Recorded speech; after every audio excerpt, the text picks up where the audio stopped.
Hey guys, it's Angela coming back. I haven't done a video in a while, but I did want to come on and do a quick flip through and review of a newer deck I got. I've had it for about a month or two maybe. I haven't seen a ton of reviews about it on YouTube. I checked right before I came in here to record this. There are only 3, and I did look through those to make sure I wasn't going to be doing a repetitive video. And I think I have some things that are a little bit different that I want to say about this deck. It's called the Lisboa Tarot. It is Tarot Through the Streets of Lisbon, Portugal, by Beth Silanen. There's the author. Sorry, my setup is a little bit strange today. But I bought this on a whim. I have no Portuguese roots or anything that I'm aware of anyway, but I do love Portuguese fado, which is like street music, and I would love to go to Portugal. It's always been on my bucket list, although I would want to go to Coimbra, I think, rather than Lisbon, but that's okay. So I did pick this up. I think maybe one reason that it's not as popular so far on YouTube is being a tarot about a journey through the streets of Lisbon might be a little bit niche, but I think it's awesome. So I can't believe I'm doing a flip through video. I never thought I would do these, but I do want to talk about this deck a little bit. There are some really good nuggets in the guidebook that I really want to talk about. So I will go through and flip through the cards pretty quick so we can get to that, because I think that's really the strength of this deck for me anyway. So I've already taken them out of the box, and I've been using them, but I put them back in order. So I'm going to go through these relatively quick. I hope my camera angle is okay. So here's the Fool. There are some really vibrant colors in this deck and really intense line work, I think. So the Fool, the Magician, the High Priestess, the Empress, the Emperor. You might see a cat here in a few minutes. I've got a cat wandering around on the desk. The Hierophant, the Lovers, you can see them in the pergola there, the Chariot, Strength, whoops, the Hermit, the Wheel of Fortune, Justice, the Hanged Man. Love this card so much, you guys. It's so good. Death, I think, is really interesting. Look at that drawing or painting. I love that Death card. Temperance, beautiful. The Devil, the Tower. Oh, I love this Tower card, and we are going to look at some nuggets in the guidebook about this one because I love it so much. Okay, the Star, the Moon, the Sun, Judgment. Like that Judgment card too. It's so pretty. The World, just beautiful. Into the Wands. I don't know when I put this back together. I did put it by suit, but I don't know what it was originally packaged as. So here's the Ace of Wands, the Two of Wands. I think we might dig into this one in the guidebook too, because it has some interesting insight. One thing that stood out to me, usually when you see the Two of Wands, a figure is, like in the RWS system anyway, the figure is holding 2 wands kind of vertically. So he's holding one, you can see on that balcony, and then there's one hung perpendicular down below. I think it's really interesting what the guidebook does kind of get into that a little bit. So we might dig into that if I can get through these a little bit quicker. The Three of Wands, the Four of Wands, love it. The Five of Wands, the Six of Wands, the 7, the 8, 9, 10. That's really nice. I like that card. The Page, the Knight, the Queen, who does not have a black cat. I always love when my Queen of Wands cards have the black cat, but that's okay. King of Wands, Ace of Cups, Two of Cups. There's a cat fight going on in the background. Apologies. Three of Cups. This is really pretty. Only 2 figures. That's interesting. 3 cups, but 2 figures.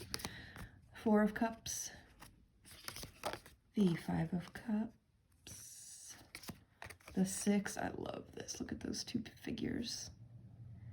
It's hard to tell the age on this figure, the age of this figure, what it's intended to be, but I love it. I love the 6 of cups. The 7, the 8. What's interesting about this one is it actually doesn't have the card title on it. All the other cards do, kind of over on the side. The 8 of cups does not. I'm not sure if that's intentional, but it's fine for me. I mean, it's pretty obvious from counting the actual cups or just from the imagery what this card is, so it's fine for me. The 9 of cups, the 10 of cups, the page, the knight. I love her red hair. The queen, the king. And then we're into the swords. So here's the ace of swords. There's a lot of really interesting things in the guidebook on the suit of swords, guys. So, oh boy, the 2 of swords. I'm sorry. 3 of swords. I love it. Look at that. This may be my favorite card in the deck. I love this 3 of swords. 4.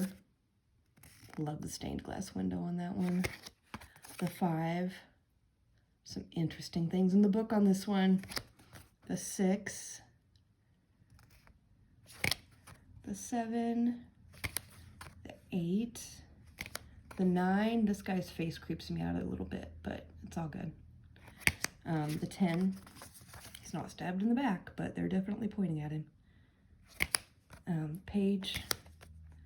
Knight. The queen and the king. And we're into the pentacles. Ace.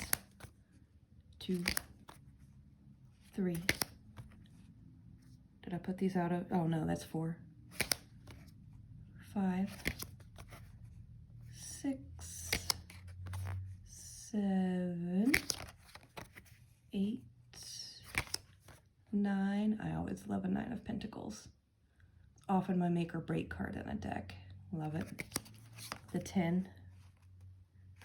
The page. The knight. I always like when the Knight of Pentacles isn't like in quick action. So I do really like this one. I like when he's kind of sitting still a little bit. The queen and the king. So apologies, that was not a super professional flip through.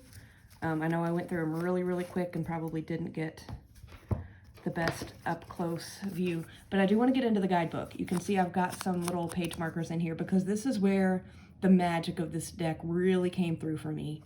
And then I will tell you after we go through some little nuggets in here about some experiences that I've had with this deck, which have been pretty cool. You can see the 2 of Wands is on the front, is on the cover of the deck, which is pretty cool. So, oh, and before I go any further, another really cool thing about this deck in general is that all of the cards were based on actual places and scenes and statues and such in the city of Lisbon. So I thought that was really, really cool. And apparently also this author, Beth Silanen, I hope I'm pronouncing her last name correctly, she has a lot of decks out, which I've never heard of her, so I definitely want to go check out more because I love a good guidebook. I love guidebooks that give you little nuggets of wisdom that, or, you know, not dramatically different meanings of the cards, but just extra little breadcrumbs that make you look at it a little bit different. And this one definitely has some of that going on. So I won't go through the intros and stuff because the other videos on YouTube, you know, went through the introductions and the spreads and such. But I do want to touch on a few of the cards. Let me see if I can actually pull the cards themselves out. I want to look at the Hierophant. So the Hierophant, I like a good Hierophant card too in my decks. That's another make or break for me because the way that I read the Hierophant, and this is just me, so it's not right or wrong. If other people read it a different way, it's not wrong, but I look at it as more of traditions, rituals, passed down knowledge, things like that, rather than any kind of systematic oppression. I can see where that can be seen in a Hierophant card, but for me, I like ones that really focus more on tradition. And so this one, I'll just read you the little blurb. I mean, I'm not gonna make you try to see that tiny little print, but you can see it does have a small color print of the actual card. It's got the title, and then it has some information about it. So I'll read that to you without making you try to squint at the words. The Hierophant is the keeper of traditions and beliefs, a teacher of the old ways, and a spiritual guide. That is how I like my Hierophants to be. Each of the beliefs and traditions that are taught is a part of the glue that holds members of the community together. Sanctuary can be found through the open spaces and into the quiet, dark alleyways where one least expects. The Hierophant enters your life when you need help to guide you to understand your spiritual path and to better understand that of others. They're here to teach you the traditions and beliefs that have connected communities for generations and what will continue to do in the many years to come. Be an active participant when they are advising, since the knowledge and insight they have in conjunction with their experience will help you make the best decision in regard to understanding the best spiritual path for you. I love that. That's how I like my Hierophants to read, okay? It also has reversed. I'm not going to go into that. I don't read reversed. You can probably imagine what it would be. But then about the image, this is the kind of information you get on the influence, the way the artist was influenced to paint the actual images on these cards. So this card was inspired by two different photos. I found the buildings as I was walking along the back alleyways and came across what looked to be an old church tucked away. The second photo of the statue that is at the top of the entry to the church is Cristo Rei, which sits across the bay from Lisbon watching over the city. So that's pretty cool. The next one that I want to touch on a little bit is, bear with it, the Tower. Oh, I love a good Tower card too. I know a lot of people don't, but I love Death and I love the Tower. Those are some of my favorite cards in any deck, the ones that I always want to see. Okay, so here's our Tower. Oh, I love it so much. Okay, so let me read the guidebook about this card. Let me read it to you. It's so good. So good, guys. Okay. The Tower is very much a part of our lives and how we grow and develop. In the beginning, we start with our foundation, constructing it the best way that we know how. As we grow, we continue to add to the building, modifying it as we go along, as we learn better methods. However, we neglect to go back to those foundations to reinforce our early knowledge with what we know now. We just continue to build it up to be as grand as possible. Soon what we began does not match who we are at the top. There is a conflict between what was and what now is. Our early foundation can hold up our new selves for only so long before the cracks of the past show. And with one moment, a gust of wind and a lightning bolt collides into our tower, our foundation cannot hold and down it comes. Everything that is associated with this building, the house of ideas, relationships, life, love, sits in rubble. It is at this moment that you have a choice. You can rebuild your tower better than before, or decide that it is no longer what you are willing to fight for and leave. It is your moment and a chance in life now. Your strings are gone, and you are free to branch out and find a new path and a new tower. Seriously? Is that not amazing that the concept that you start out with this foundation when you're young and you don't really know what you're doing and you're just learning and you just keep adding on to it and patching it up and kind of duct taping things in place as you grow and as you add more. That idea, when it comes to the Tower card, I absolutely love it. I love this so much. This card was inspired by the Santa Justa lift, a prominent landmark that is hard to miss. The cast iron elevator was built in 1902 and is still in use. In contrast to the brightly colored buildings, to see something predominantly black, it gave off an ominous feeling. I love that so much. Okay, let's check out, the Three of Swords. The Three of Swords, I love it so much. Actually, before I do that, let me go to the Two of Wands, because I said I wanted to talk about that one, but I didn't have the page marked, so let me squish that. There we go, Two of Wands. Let me go find it in the book. Two of Wands. The Two of Wands indicates a time of creative options versus responsibilities. There is an energy that beckons the sentinel to leave their post, venture through the streets, and go beyond their comfort zone to where adventure waits. The second wand, here, is securely attached to the side of the building, indicating that there are enough creative opportunities to be had at home. There is no need to leave the safe confines. This card opens up an age-old debate of should you stay where you are at, knowing what you know, in a place that is of comfort or secure for you emotionally, but to grab the opportunity and explore what is just beyond your vision affords you the growth that you've been craving of late. The creative energy wants you to drop everything and just be in the moment, while the latter wants you to remain grounded until a more appropriate time. This is ultimately your decision, and whichever way you decide, it'll end up being perfectly fine. I thought that was kind of cool, where it kind of shows the struggle between wanting to go out into the world and explore and have, something new, but also knowing that you're in a place where you're really secure. I thought that was a really interesting take on that card. I don't know that I've seen it in a guidebook explained quite like that, but I did like it. Okay, now on to my Three of Swords that I wanted to see. And I did not put these suits in the order of the book, but that's okay, I'll find them. So, let me find the Three of Swords while you stare at the Two of Wands. Found it. Okay, Three of Swords. Three of Swords, Three of Swords. I love what the guidebook says about this. So, let's get my Post-it note out of the way so we can dig in. Listen to the story of this card because it is so good. Interwoven into the iron filigree heart, the honesty of the conversation has left its mark permanently embedded into the very structure.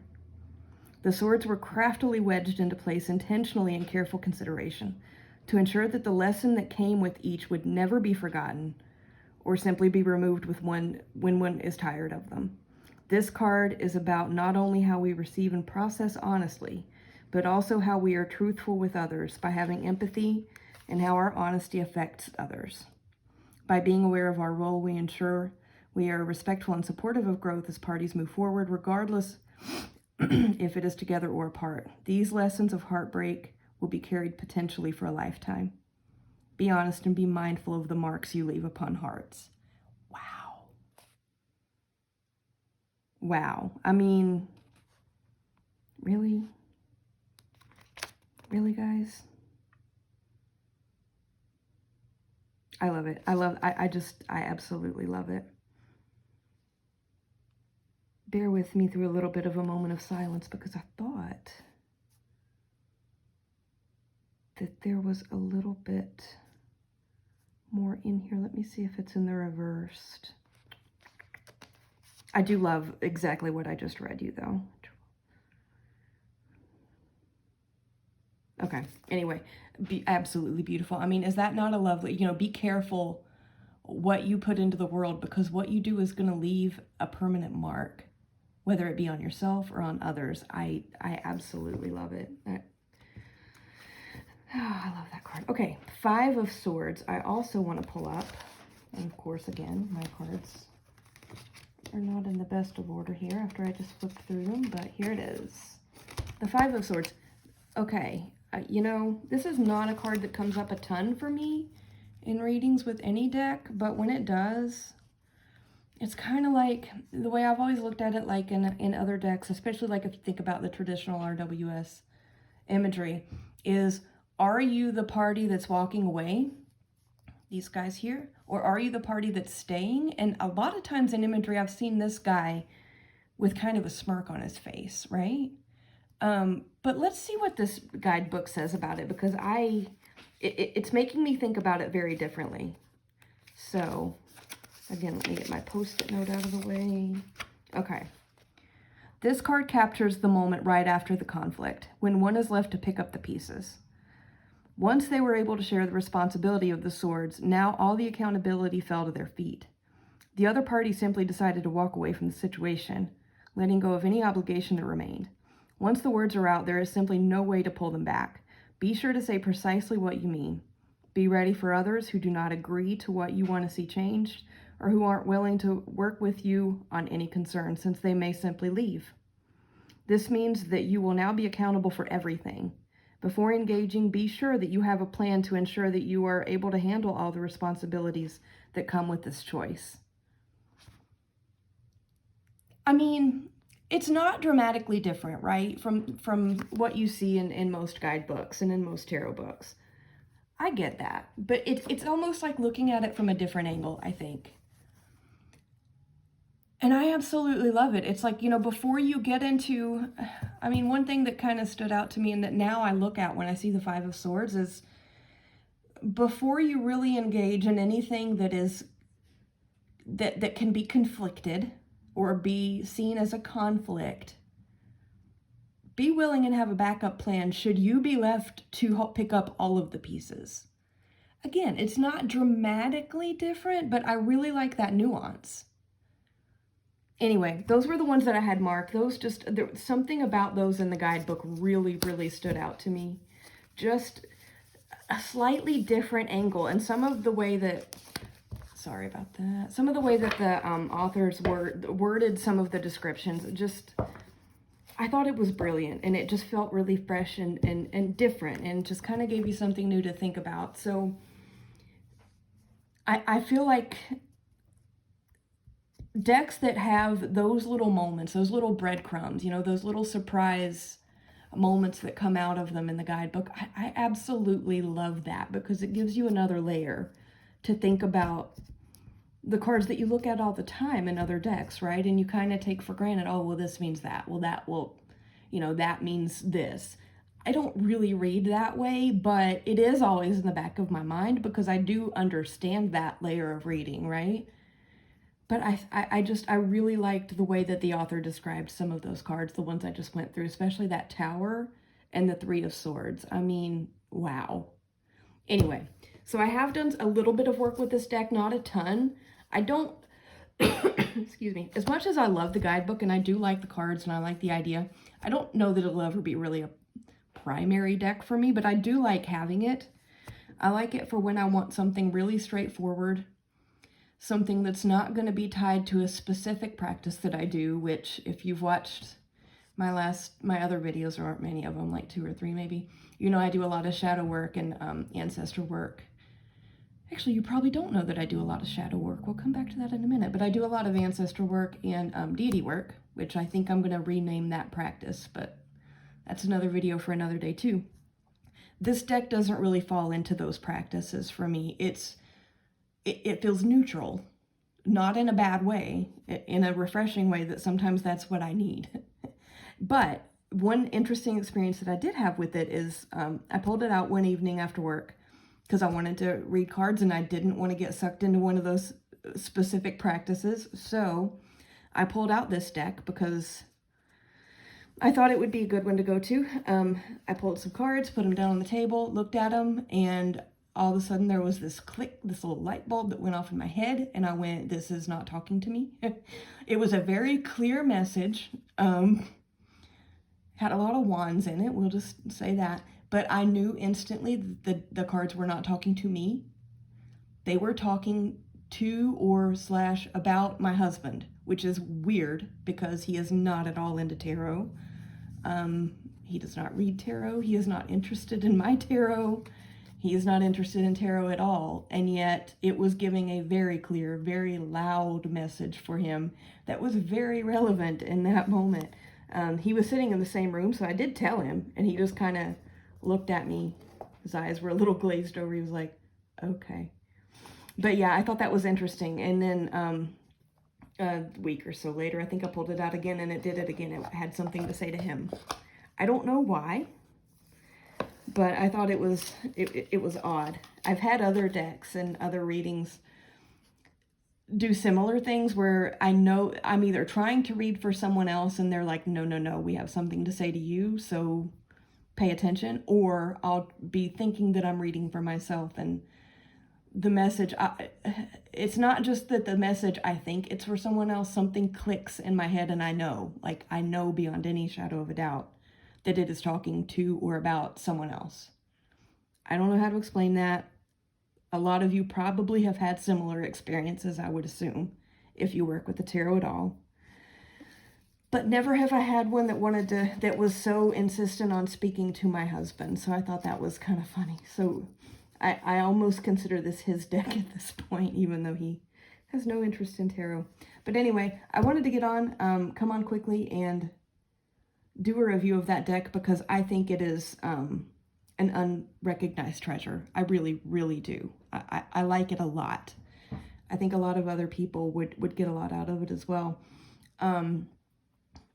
Like I mentioned a minute ago, I do have some more videos planned and I've got a lot of notes gathered to do a few more that I hope some people will be interested in seeing. I've gotten a little bit of feedback asking for some specific things. So I have gotten into a pretty deep shadow work practice, not by choice. It was kind of, the cards drew me to it. My deity work specifically drew me to it and said, you know, it's time. You need to do this and, you know, stop putting it on the back burner. So I have gotten into that. I'm going to be doing a pretty in-depth video about that sometime soon, hopefully within the next week or two. And then also I've gotten very into using playing cards with some of my readings.